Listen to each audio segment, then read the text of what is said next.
Hello? Who's there? This miniature is the house, down to the tiniest window. I inherited the mansion. I'm an architect. I don't believe in ghosts. Still, the attic felt like a held breath. At night, the dollhouse's windows would glint like small watchful eyes. The first night, a chair slid across the tiny parlor by itself. A lullaby, tiny notes, blew from a place that had no wind. Play with me. I thought I was imagining reflections until a mirror showed a version of me that wasn't right. In the warped glass, I had no skin, only painted porcelain. They watched from the dollhouse, their heads turned in unison.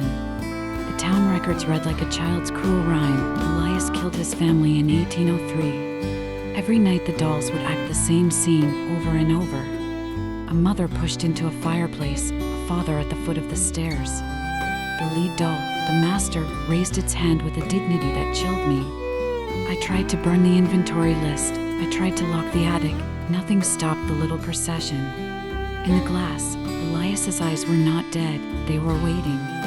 One midnight, the house exhaled and the dollhouse's front swung open like a mouth. A small, sticky force tugged at my fingers and I slipped smaller and smaller until what grain was a canyon. Stay. Inside, the rooms were right and wrong, ceilings pressed like lids. The dolls moved with deliberate kindness, arranging a funeral for a life I had not yet finished.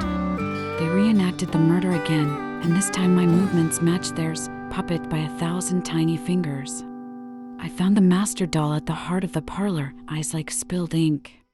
I grabbed the porcelain neck and felt a pulse, a child's laugh braided with hunger. I smashed it against the table until the world tilted and the attic air rushed back into me. I stumbled out of the dollhouse to a sunless morning, the mansion's rooms suddenly ordinary and empty. I left with splinters under my skin and a memory that tasted like dust. Sometimes, in the dark, something tiny still taps the inside of my skull.